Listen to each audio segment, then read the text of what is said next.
We are back for the second half, and just talking about how Durga Puja is coming now for 9 days and 9 nights called Navaratri. So we'll be worshipping tonight in advance of everyone else in the world who will probably start worshipping on Tuesday over 9 days and 9 nights. So we'll be the forerunners and be the first ones to give our salutations to her, both internal and external. External with the puja downstairs tonight, with the 10 articles of Sri Durga, and internal with our meditations on her, so that now that we're hearing her teachings and her words, her eternal words, at the level of Atmagyan, or Dharma, as we call it in these day and times. So we should be conscious of that these are her very words in scriptures that are of her authorship. And therefore very illuminating and very powerful with her very presence contained in it. And we had a good instance of that in this restudy, a very quick looking over of the Vedanta Sadhanga Yoga. I called that subtitled The 6 Crucial Limbs of Yoga Taught in the Upanishads. And just to clarify, because we have the 8-limbed Ashtanga Yoga that we usually refer to as yoga in Vedanta, because Swami Vivekananda has done his Raja Yoga commentary on that, which is a very simple, easy way to get Patanjali's teachings.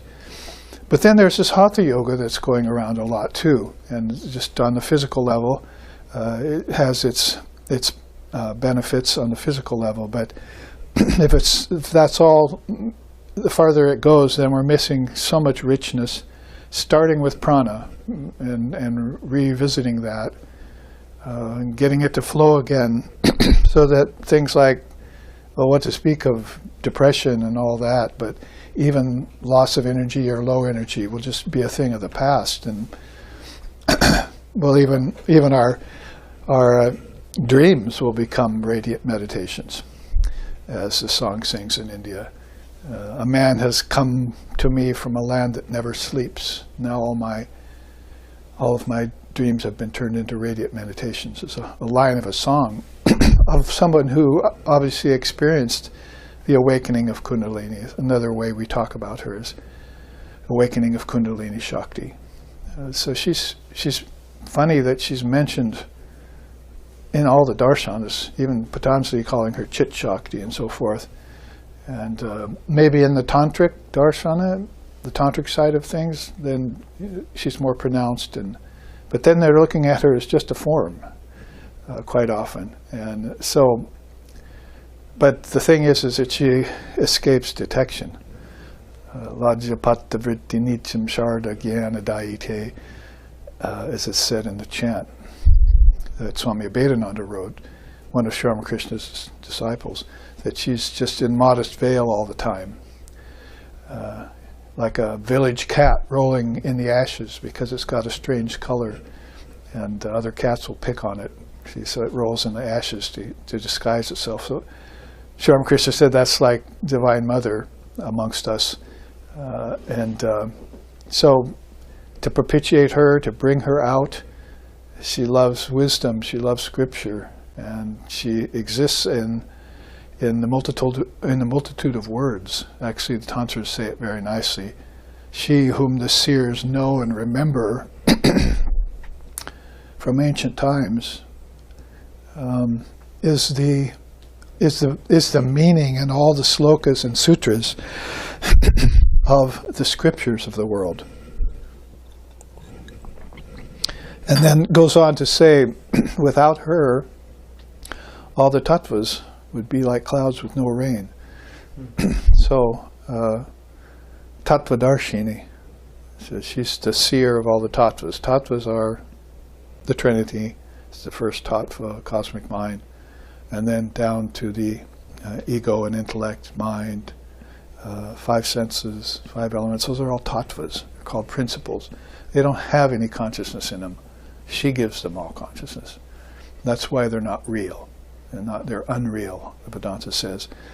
But people are taking all those to be real and forgetting her. Sri Ramakrishna says it's like going to the garden but not knowing who the gardener is. Nature's the garden, and we all get totally hypnotized by it, and then we identify with it, and we think we're matter.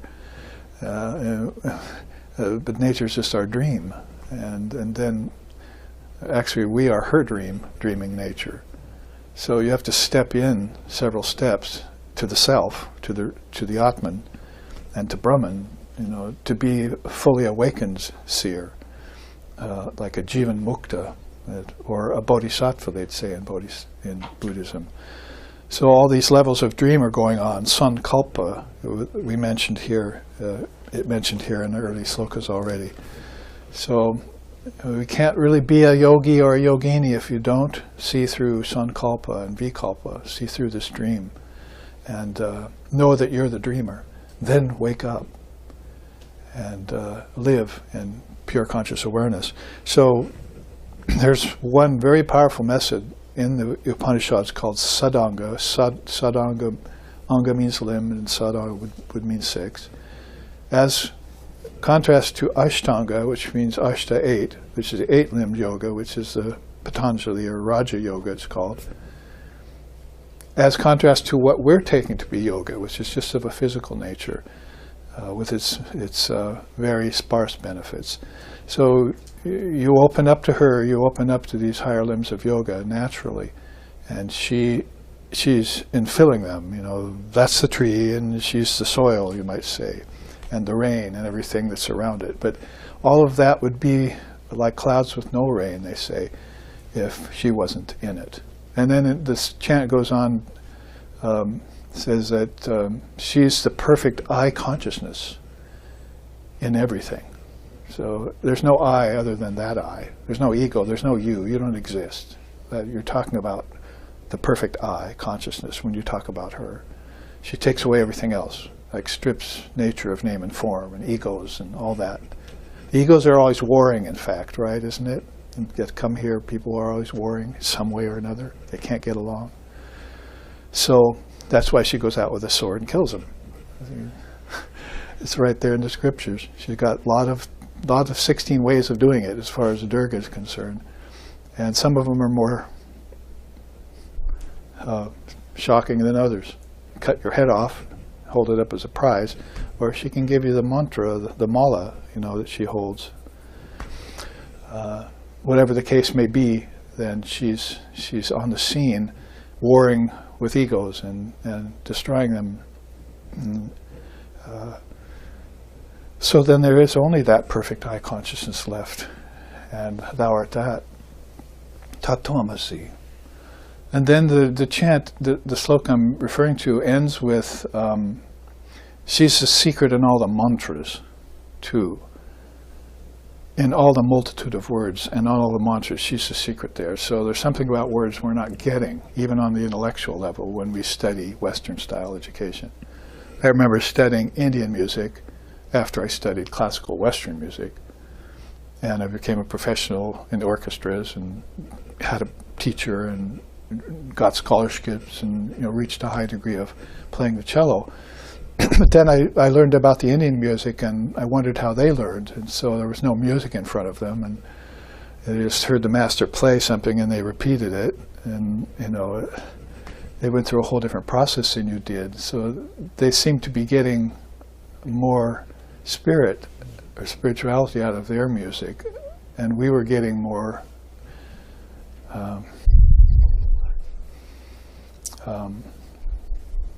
arrogance, pride, and I'm a composer, I'm a player, kind of thing, ego out of it, basically.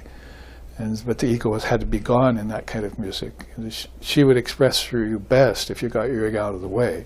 If your ego was in the way, people would applaud and laugh, because they were egos too, right? So ego likes the ego.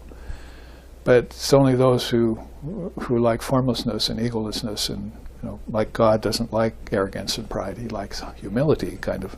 We have that in the Christianity. So that is kind of a quick explanation of, she's the secret in all the mantras. So the mantras are very powerful, and if you could say the mantra and connect it with the deity, which you should, Om Namah Shivaya, say, everyone knows that mantra. So we're not giving away any secrets there. So Shiva is the deity in there. So you're going to have to connect the word Om with Shiva and connect with him inside as a shining one that's in you. And become Shiva. Shivaham, I am Shiva, as Shankara sings. I could sing it for you. I've been forgetting to do some music, but yeah, she's in all the music too then. She's in the words, she's in the notes. And that's how you get, you get transformed in your thinking. You start seeing, hearing, thinking differently when she appears in you, and you give yourself to her. So it changes everything. The whole picture changes. So that's called waking up spiritually. We wish more people can do that. We'll be able to do that. So if we want to summate this chart at the top, there it is. Control of the breath, contemplation of the Vedas, that's Tarka, subjugation of the senses, it's Pratyahara, concentration on reality, Dharana, after detaching from the unreal, and meditation on the Atman, that's Dhyan, and Samadhi, and the Samadhi of merging into Brahman, that's Samadhi. So these are said to be the 6 parts of yoga. Now we've completed this chart with a quick pass, except for the bottom quote. And here, this Upanishad, we studied this prior to studying the Amrita-Nada that we're doing now. We just finished the Upanishad. So you can look back on those classes, if you like, on our website, or on the Advaita Academy website. The quote here is, at the 6th limb, where there is neither the non-existent nor the existent, neither the I nor the non-I, and where analytic thought is dissolved, one stays alone there, totally fearless, in non-duality. Beyond mental impressions, liberated in life, devoid of all imaginations, though non-extinguished yet extinguished, the soul remains poised there like a painted flame. So all of these beautiful words that have her in them, are best used to explain the state of non-duality that the great souls are in. Like, say, the Abhitude is in. That reminded me of, when I read it today, again from the Upanishad, it reminded me of the Abhitude singing. Mata pitadi tanayadi name kadachit jatamritam nachamano nachame kadachit nirvakulam stiramidam paramatta tatvam gyanamritam samarasam gaganopamoham.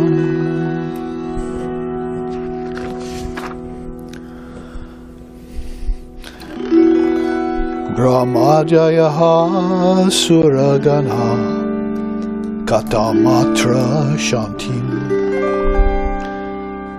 svargadayo vastayaha katam ashtra shantim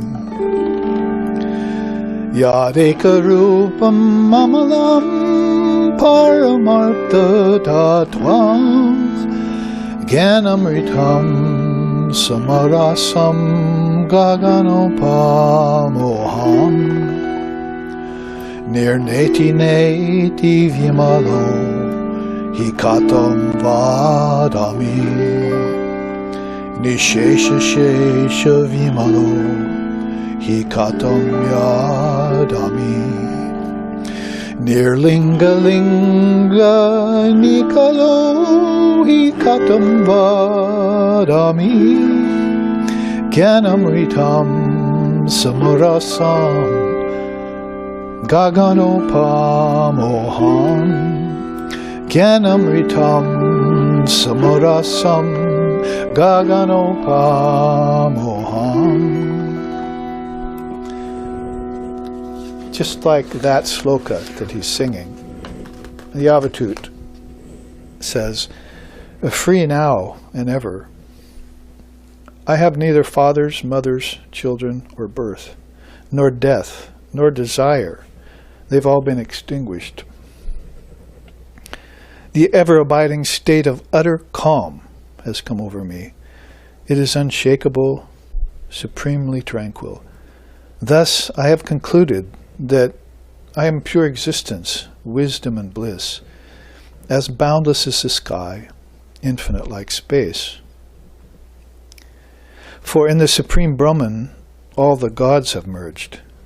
Therefore, all the many worlds and lokas that the gods preside over also melt away, soluble into Brahman. The three worlds are thus seen as a dreamlike projection. And I, pure consciousness, wisdom and bliss, as boundless as the sky, infinite like space. Nameless, formless, timeless, spaceless, what to say? The Supreme Brahman is neither that nor this. Beings inhabiting and identifying with physical bodies cannot fathom that which has no body. And that is I, pure existence, wisdom and bliss, as boundless as the sky, infinite like space. So on, like for 40 verses, he sings that kind of thing over and over again, finding words to somehow express what can't be expressed in words. Non-duality, we call it, or Advaita Vedanta. So that's how great seers have come to use very sparse verbiage. Less and less is better, to describe that which has essentially no description, but which can be inferred by powerful words like bijams. We'll look more at that. And as far as a second run through this chart, which we've just had, the next go-to was harvesting the upper limbs of yoga. It's quite involved. I did it for the seminar that we had after that series of classes on this Upanishad. So I'm not going to go through it again, but I'll leave it up if any of you want to look at it. You can look back on the classes too, because I really wanted to get further into this Upanishad, because we haven't made it even one sloka's advance yet from where we were. And there she is again, stopping us in our tracks with this powerful wisdom around just a few words. So let's try and pierce through and ask her if she can help me go further in this. Because where we stopped was with the fire blower.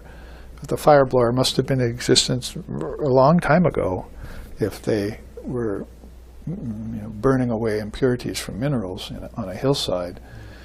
So it's mentioned there in the Upanishad that, just like that, if I do this sadhana, this intense practice with her as my ideal, burning away then all the impurities around the gold of my consciousness, will just be burnt away and I'll just be left with the pure thing. The dross gone from the gold, as they say. So that was 7. 8 is through these pranayama practice then should be burnt, your gross stains. Then through pratyahara, the limiting associations and conditionings of your mind will get burned. So people are trying to get rid of problems in their mind before they know how to breathe, if you want to put it the opposite way. You should really know how to take a Vedic breath or understand Kumbhaka. Get the prana flowing in your nadis, which will get the psychic prana flowing in the nadis of your mind, and then you'll get success. So it's like one of the main accents of my teaching over the last couple of years is that you cannot exercise these powers that Swami Vivekananda brought to you and have it be successful if you haven't done the preliminaries. And people are trying to do that. And I think 30-day meditation retreats are just blowing people's minds out of the water. People who are not even near ready to meditate at any level, and they haven't even yet learned how to breathe properly. They haven't got the permission from the Divine Mother of the Universe to start to practice with the right orientation. You know, Lord Buddha, that's the Eightfold Path. First thing is right orientation. If you don't have that, then the other 7 might as well be useless. And so how are you going to get to those 3 lifetimes you're going to need to get nirvana, to become a bodhisattva? How did they do it? Well, they must have done preliminary practices that allowed them to take possession of these tools and use them maturely, just like the mother can pick up the sword, cut off the heads of egos, but you try it. You know, can you do it? I've tried it. You know, people want their heads. They want their egos. They prefer their egos. You can't convince them that peace is higher than power. It's not possible for most people. So it has to be a gradual process. You kind of, oh, you can do it. Try not thinking. Try breathing. Try taking a guru and keeping him for more than 2 months. Don't abandon your mantra after 3 weeks. Like people would come to Holy Mother and Hindus, she'd give them the mantra and the guy would be back a couple days later and say, didn't work. Oh no, my son, you've got to do this mantra for years. Try 12 months, and if it doesn't work, then come to me and complain. So you have to have some staying power. It's like, if you just took a fire blower out and put it for 5 seconds on some minerals and walked away, would that get rid of the impurities around the gold? So people have these odd ideas about.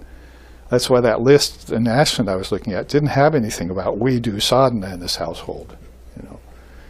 We're just living our happy little grace studies of lives and dying, going to death. And we never know that birth and death are unreal, that we're eternal souls. We never heard that nor found it out for ourselves.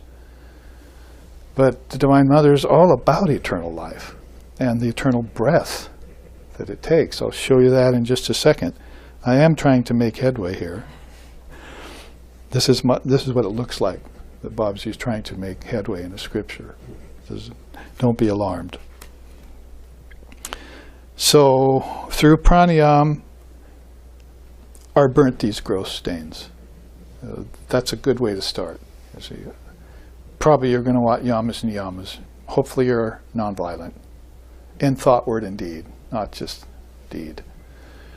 And then you can be truthful, not covet your neighbor's goods, practice moderation or even celibacy in your appetites, and study the scriptures, increase your devotion to God. I mean, these are all preliminary things. These are the morals of India. It's called early Dharma. So then you can get to pratyahara. Now my mind's conditionings are exposed. I can turn the fire blower on it. Then through dharana, your transgressions. That's called past karmas. So now I can concentrate. My karmas come up and I can laser them away. Remember back here in pratyahara? And it was said there, pratyahara is when one can just merely think of things and have it. Your mind is doing it all. It's hard to explain. But your mind makes everything happen. When you have faith in your mind, when it's on your side, mind means mind, ego, thoughts, and intellect. That's the mind in India. It's called the inner cause of things, antakarana. So if those things are in place and you put that mind on anything, it succeeds.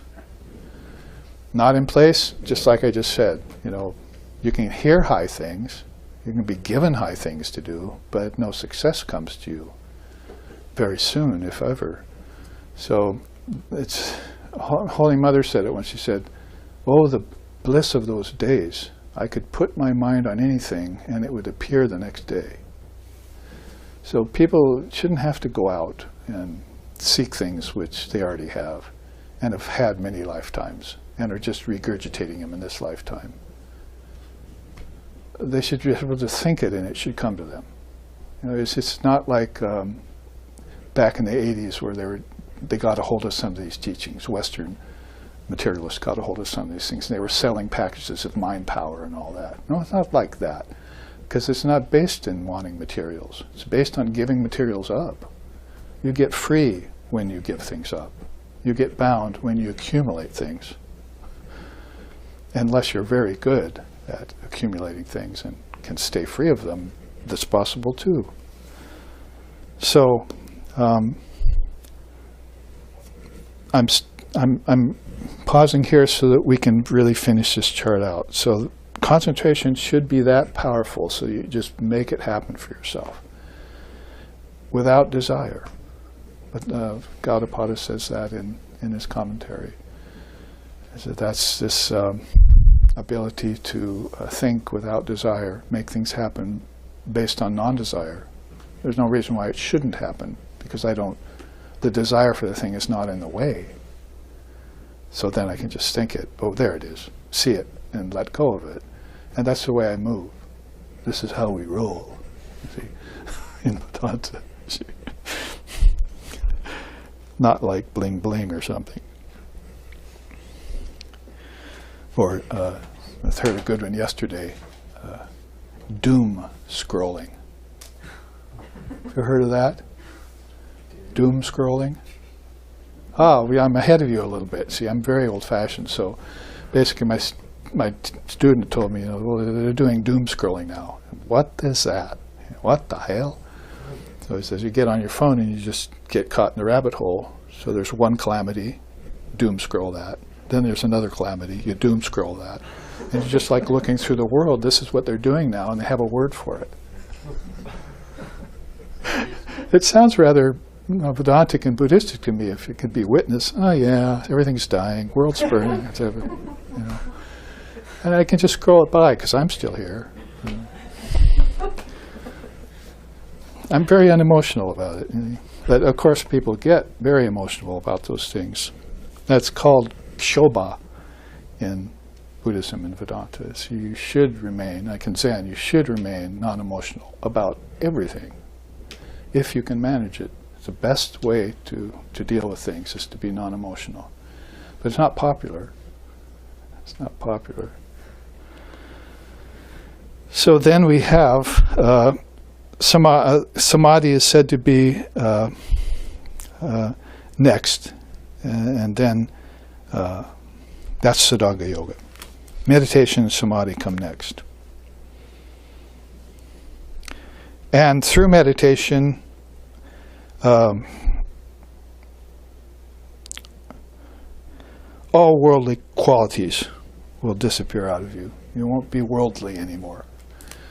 You'll be of a spiritual nature as you truly are. Now let's take a new sloka. Having destroyed all these overlays, one should think of ruchira. I mentioned that at the top of the class. The shining. So your mind shines with what? Cessation.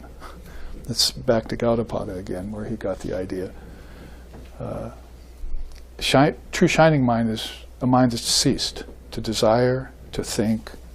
It just is in a non-vibrational state, and the light is shining through it, therefore. If the vibrations come, the light disappears. So, chitta vrittis, when thoughts come up, God gets clouded. When thoughts go away, there he is again. Or there she is again. And so do you want to keep your vision of the Lord pure and perfect, like polishing a mirror every day? Then that's ruchira. So you'd think, oh, light should be full, happy, wealthy, materials, everything giving me worldly happiness. But they've just said it's not worldliness you're after. You want to strip that off you with a fire burner. What if you get hold of one of these tools and just point it at that and blast it, and then reach the state what the Buddhists are just calling shunyata, emptiness. Parusham artam gunanam shunyanam pratiparsavaha in the Sanskrit. So you get beyond the gunas and you get in a state of emptiness. No conditions anymore. You sloughed off all the conditionings. It already said that. Because your conditionings came from your ancestors, and they take you back to your ancestors. So that's called samsara. You're going around with your ancestors in a happy little merry-go-round of birth, death, growth, disease, old age, and suffering. And everyone's de-accenting that teaching and saying, oh, how much fun this ride is. Let's see. So the mind needs to be sobered, cold water in the face, whatever it takes. What's pleasurable in the beginning is not what you want, Krishna says. What's painful in the beginning and blissful later, that's what you want. So you face off with your pain in Vedanta, in yoga, and in Buddhism. But people are calling those pessimistic religions, see. But they're practical. That's what they are. They're focused on the reality, and they've found ways of getting enlightened. Rishis by the thousands, and they've left behind methods for it. And they're still working for people who will qualify themselves for them. So that's the next sloka that we look at. You should just think of this one shining one, Ruchira, like that Upanishad we'll study next year, where she appeared and disappeared. And when she went away, it was all empty and everything went with her. So all she needed to do was appear there to erase the stains in your mind. And if you're, say, come back, mother, come back. She said, no, you're free now. See, don't get attached to my form. I gave you what you wanted. Be free. Then the next sloka, Ruchira, cessation. Here is shine. Ruchira in the last sloka, they define it as the shining one. Ruchira in this sloka, they define it as cessation. So you put the two together and you can see what shines is emptiness or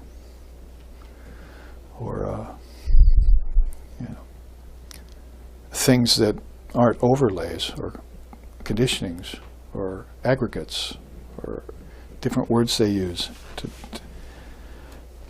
karmas and samskaras, false superpositions. Now we can just keep going. Ruchira, cessation, expiration, and inspiration, these three are pranayam. And they equal kumbhaka in the end. So there's a state of kumbhaka yoga where everything becomes breathless, and I described that to you a little bit. But then there's the practice of it, which would be to become aware of your breath. And I'll do it tonight in puja even. You'll see me purifying my prana. And so I'll breathe in and say I'm, say a bijam for 8 counts, hold for 16, breathe out, say I'm a bijam for another 8 counts, and then hold for 16 at the end. That'll be one tantric pranayam of Puraka, Rechaka, Puraka, Kumbhaka, and Rechaka. Actually, quite often in Upanishads, they'll start with Rechaka. It's the out-breath first, then you breathe in, and then you hold. So it's very interesting the way that pranayama is presented by people of India in different phases, different stages of life. So that is called pranayama. One pranayama, when one repeats the Gayatri with a long breath 3 times, with its vyahritis and the pranava before it, along with siras joining after it. Now this is why you need a teacher. You see, some of this stuff is pretty esoteric, and it goes way back. Millennia before Christ, we're talking, not just centuries, millennia. So they were doing this and recalling this mother wisdom that long ago, as if time even matters to them, because time is illusory to the rishis.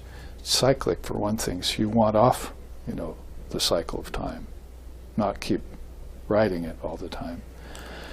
You're better when you're a witness. You're more yourself.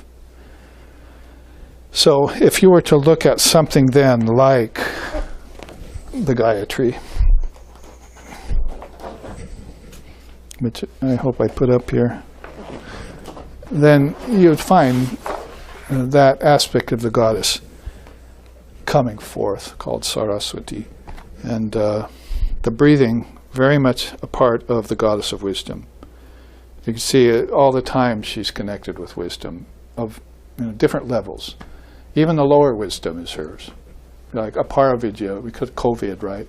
So from COVID, people are doing aparavid, but it's not doing anything to get rid of COVID. It's actually helping it come back in another form. Aparavid means lower knowledge. So you just keep doing mathematics and science and geology and dentistry and medicine and politics and, that's all just going on in a cycle somewhere in the lower part of your mind, in the lower part of the mind of 7 billion people now, on this one plane alone, what to speak of your ancestors, the gods, the Trinity.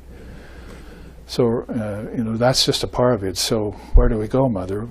Then take my paravid, and take these higher teachings and to breathe and connect and return to the source and to be yourself again. Be one with me. I and my mother are one. So if you looked at the Gayatri really quickly, which we will,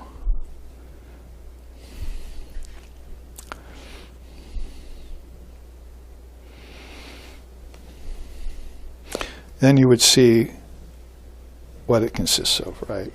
Om Bhur Bhuva Swaha, Tat Sabitur Varenyam, Bhargo Devasya, Dhimohi Dhiyo Yo Na Prachodayat, as they say in ancient India. So basically, on that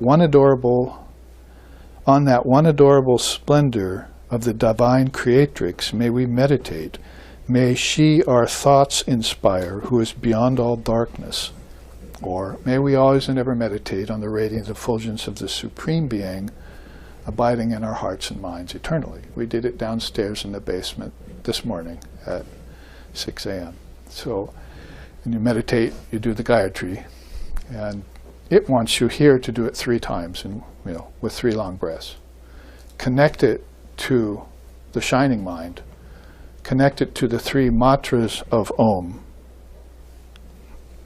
And the Vyahritis. Okay, the Vyahritis are what you're saying when you're saying Om Bhur Bhuva Swaha.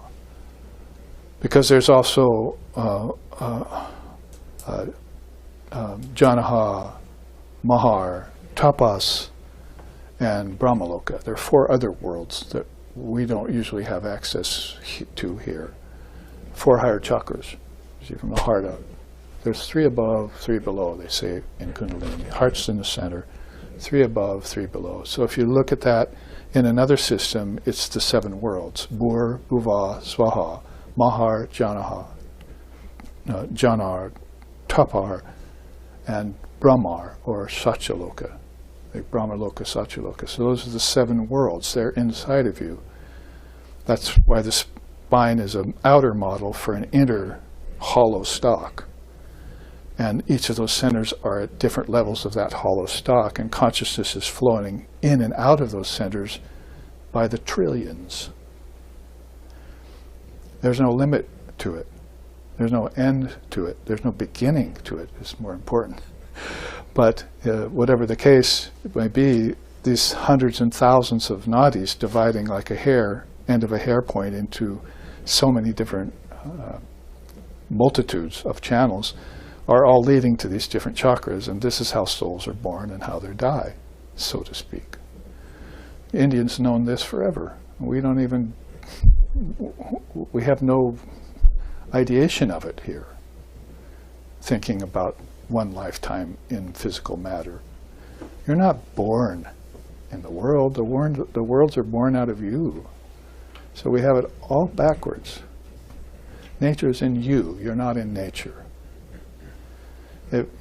Nature was in you with all the powers, you see, and then you manifested them somehow through the thought process. Like the thought chart became a paper chart. The thought house became a wooden house.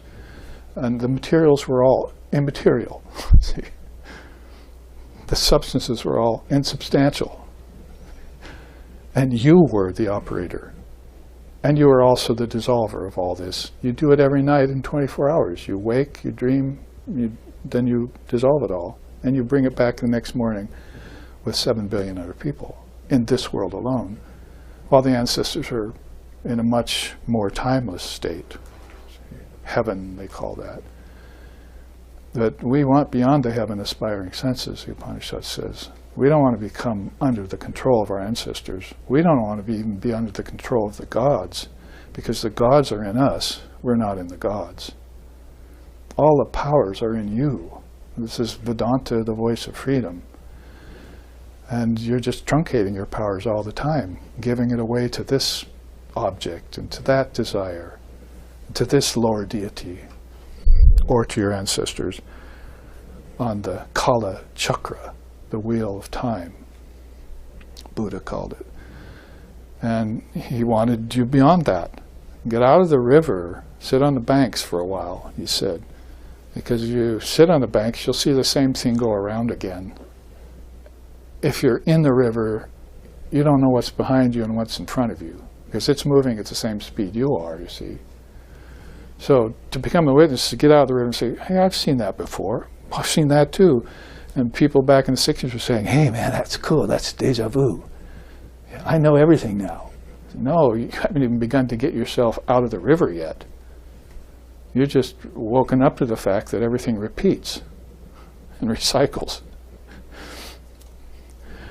You have to actually extract yourself from the process, swim to the banks, get off the river, Godspeed to you in going to the farther shore, and get out there and then meditate on everything that's changing and know that you're the only thing that doesn't change, that this was all your projection.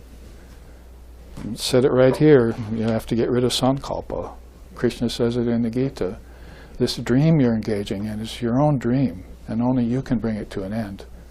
God can't do it for you. Guru can't do it for you. If you want to keep it up, you will. Until finally you get that one moment in time where your karmas go into abeyance, your samskaras are put on hold, and you can see through the clock of time. Yeah, right? You've heard that story. Yeah. And then all of a sudden you're yourself again. You remember it all in a flash. That's much bigger than a deja vu. It's called Atmagyan. That's realization of your true, eternal, immortal self that's unborn and free of death. So what you're saying here then is Om Bhur Bhuva, right? The three words, the three worlds.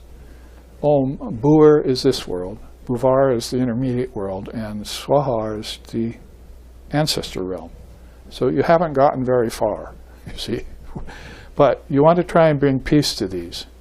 You're so foolish as to think that you can bring peace to this world. It's not going to happen ever. It never has happened. It never will happen. Peace will not come here except in moments.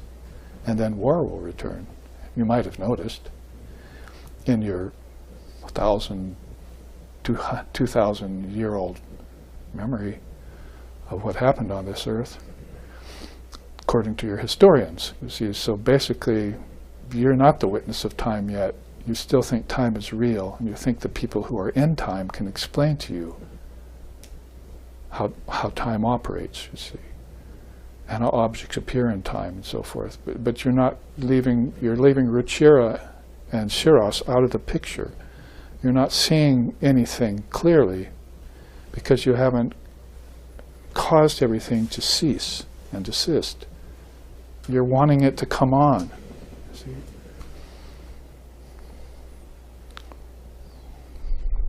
You can't get to the infinite through the finite. You have to transcend the finite. That's the whole trick of it. Oh, I'll get illumination over time. Good luck with that. It's like saying, I want a post-mortem emancipation. See? How's that going to happen? I'm going to be free later. No, you're not. There's people, 2 grandparents brought 2 children to one of our centers. You see. So they were going to take them to the shopping center to see Santa. See, it was Christmas. But the kids, actually a little kid said, we want to go see the Swami up the street. And the grandparents were going, what? Yeah, there's a Swami. Oh yeah, we've heard of him. So he took them. So they went in and sat at the Swami's feet, and he talked with them. They talked. Grandparents were like looking at the scenery. And then when they were going, the kids hugged the Swami, took dust to his feet, and walked away with the grandparents. And he overheard them saying with his assistant, "We want to be just like the Swami when we grow up." And the grandparents said, "No, there's plenty of time to be like him. You can be like him when you're older. But right now you have a job, you have children, you have families of your own. You're going to have all this stuff happening to you called life." So they left. And the Swami turned to his assistant and said, "Did you hear them? He said that they're going to practice spirituality later, those kids. But look at their grandparents. They're like 80, and they haven't practiced anything yet. They're about to die, and they don't know anything about spiritual life yet. Where they're going, where they came from, that coming and going are all nonsense. What to speak of non-duality, they don't even know duality yet. They're just lost in it, you see." So the Swami was just marveling. He says, they should start those kids right away on monasticism, or on Dharma at least, like they do in Tibet now. Little tiny 4 and 5-year-olds sitting there in orange robes, purple robes, reading scripture. Quicker you can give them this truth, the quicker they'll be free. And they'll come back and help you be free. If one person can get enlightenment in a family, then he'll free 7 generations of that family line in the past and in the future. 7 generations, that's 14 generations. If you have an enlightened soul in your family, will be freed. Freedom there probably means salvation, but that's kind of the point. A post-mortem emancipation is not something that's possible.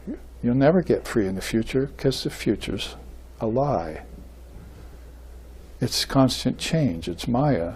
You have to be free now. That's the only time freedom happens, is right now, sitting here, in Mother's words, in Dharma, in a class. This is freedom right now. You're all free. I pronounce it. You're free. I want you all to be free as the air you breathe. Well, take off the mask. No, say that later. But that's what Swamiji said. He said, I want you all to be free as the air we breathe. All souls are free by nature. They just have to wake up and remember that. So if you chant the Gayatri with one long breath, and you think of the Vyahritis, that's, what am I saying? You see, Om, okay, well there's Om, right? So that starts it all out. It says, start out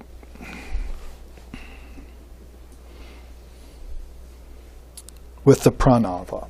You see, that's what it is. The Vyahritis and the pranava. Pranava means Om. That's another word for Om.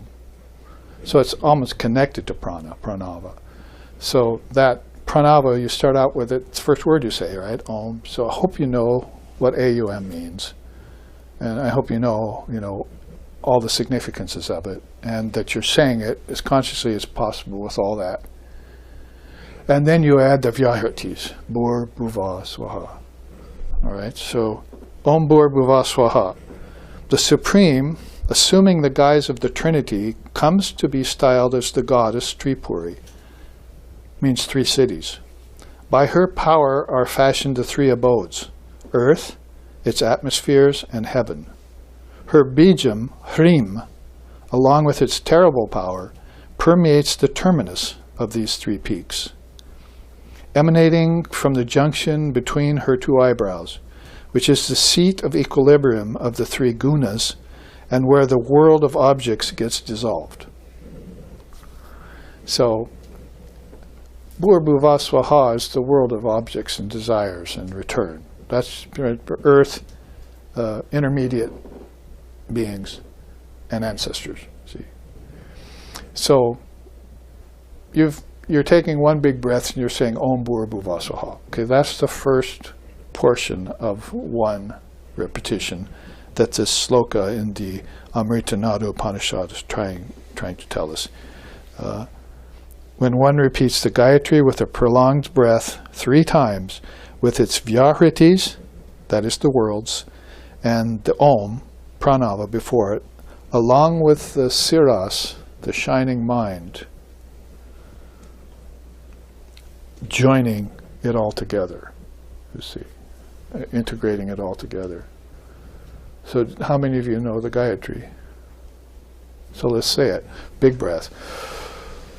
Om Bhur-Bhuva Swaha Tatsavitur Varenyam Bhargo Devasya Dhimohi Dhiyo Yo Na Prachodayat. Yeah, you can do that if you want to. You bring peace 3 times to the 3 worlds. Shanti, Shanti. That's where that whole refrain comes from. And it means a very high level of peace. But then tat, Om Bhur-Bhuva Swaha, tat, that word means that, and it refers to Brahman. So here is verily the eternal Brahman, the indefinable, impeccable, unconditioned, and unconstrained. It thinks, perceives, evolves, and desires the status of consciousness, Brahman. Thus it evolves as the visible world. So Brahman is all this. The qualified non-dual, if you're at that level, takes that position that all of this is Brahman. The 24 cosmic Brahman has become the 24 cosmic principles, the tattvas. So they didn't just happen out of nowhere.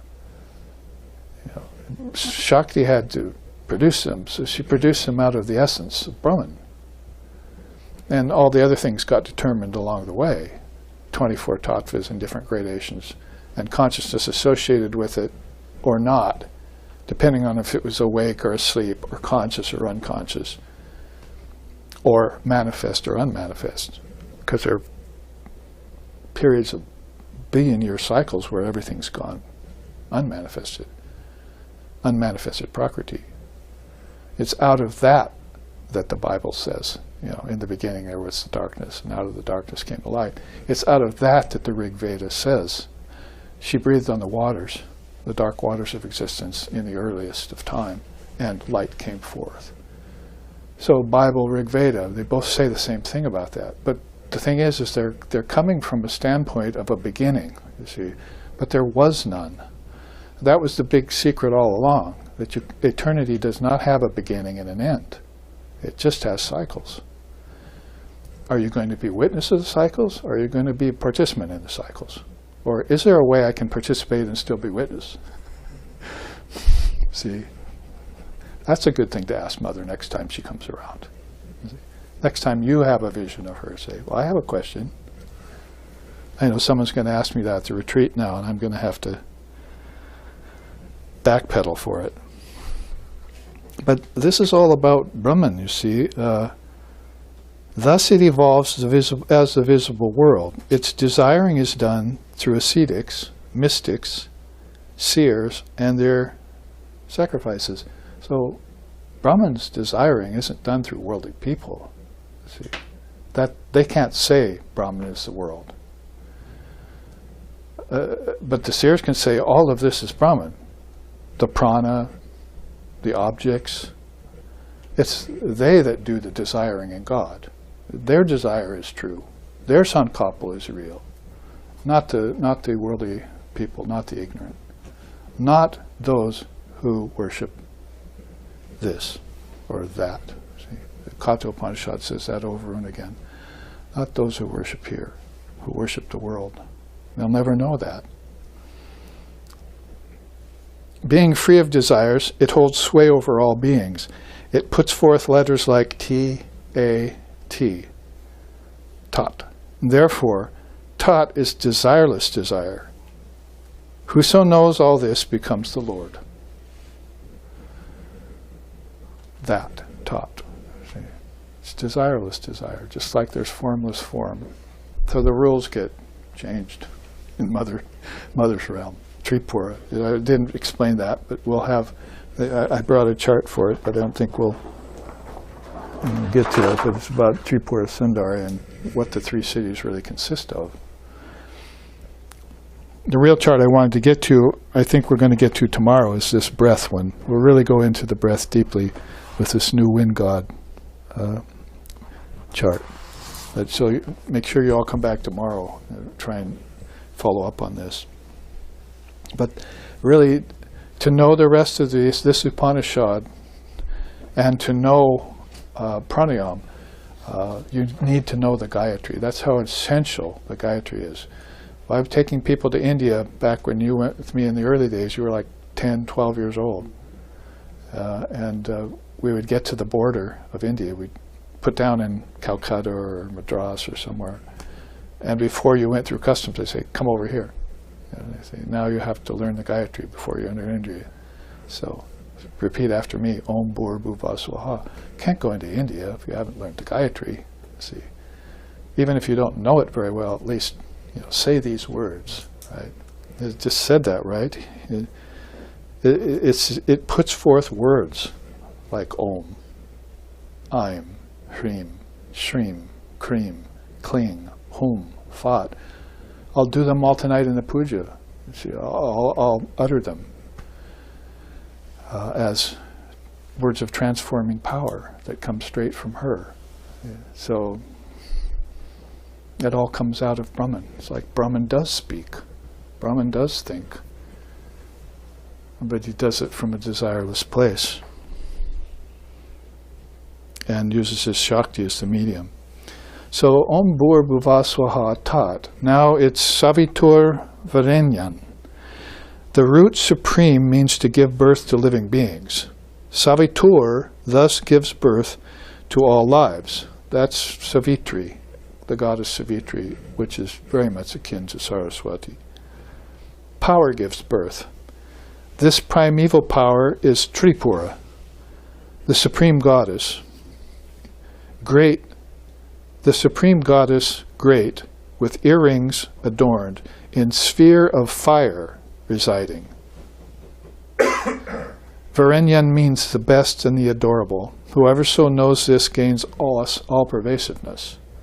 So meditating upon her with those words, Savitur Varenyan, if you know what they mean, then your mind penetrates through all blockages and becomes all pervasive. It's called omniscience, omnipresence, and omnipotence. I like the three Oms, I call them, you see. So those three are properties of spirituality, and we have them in English, of all things. So having them and knowing them are two different things, though. You have to repeat them with knowledge and over time and bring out what's in them. And there'll be levels of that bringing out. First it'll be knowledge, then it'll be wisdom, paravidya, then it'll be paravidya, then it'll be intelligence, then it'll be mother. See? Pure intelligence is what Buddha named himself after. So after that, there's no further to go than the supreme intelligence of the Buddhi, and there's mother presiding over it all. And as it were, pointing to Brahman, the light of Brahman, pointing you to the light of Brahman. She returns all souls, transmigrating souls, to their source, remember, in the first half? And she strips name and form away from things, because you're attached to that. So it's like, pointing to the top of the mountain and not giving you any handholds, you see. Climb it. But there's no way up. You'll do it. You'll figure it out. It's like dying, It's like our founder here, Lex Hickson, was breathing his last. And he said, it's time for him to pass, and he knew it. He said, I'm not sure I know how to do this. And his wife said, you'll figure it out. And he passed. So if you have control of the breath, you won't have fear at dying. There's actually a breathing exercise you can do that get rid of the fear of death. And I practiced them in my 20s under a pine tree in Gaston, Oregon for like a whole summer. And I can say I've never really feared death. Thoughts of mortality come. See, I will not be anymore. So I heard yesterday from one of my students, so I don't fear my own death, I fear the death of my loved ones. I said, well, that puts more of a finer point on it, right? Because when I die, what the hell? Who am I, you know? Here today, gone to Maui, in my case. But, you know, Mother's land is jewel isle essence is called Manidvipa, so I'm always thinking, you know, I'm living in Hawaii, it's just a doorway to her jeweled essence, her island, they call. Because Shiva has Kailas and Vishnu has Vaikuntha, but she has Manidvipa, this beautiful island in the ocean of Brahman, shining. Ruchira is shining there, you see. So, we're running out of time for this class, but we can finish the Gayatri. You can digest this overnight. Maybe even say the Gayatri in a new way tomorrow morning when you meditate. 3 times, because we just did it once. For each of the 3 worlds, bring peace to it all, and peace to yourself. And then we'll look into where that can lead in this breathing chart, which I really wanted to show today, but we'll draw this out over 2 days. So if you finish the Gayatri, then it's Bhargo Devasya Dimohi. So you see there, D is that root da, which means the highest bearing. You reach the highest state, or she is of the very highest bearing. You can't even imagine anyone more noble than her. To look upon her, all your base desires go away immediately. And you're just, it's just, you know what pure inspiration is like from a form. And it's much better than seeing the light of Brahman, in a sense, you know, when you're embodied. Because what do you know about, you know, what does a hailstone know about the ocean? It's about to dissolve in. But Mother, you know, that's different. So basically that means Bhargo signifies the shining one who dwells at the center. We started out at the center of the heart, where all the subtle nerve endings meet. Who is the imperishable fourth. You probably know where that is now, because you had waking, dreaming, deep sleep, right? And then you had the Turiya, the fourth. So she's beyond waking, dreaming, deep sleep. She's beyond the word Om. Actually, the word Om is hers to use. And it's like a, she breathes on the water again. When waves come up, and those are worlds, and people come, and you know, it's all at a very cosmic level. She is the innermost of all. The syllable ma denotes greatness, inertness, and solidity.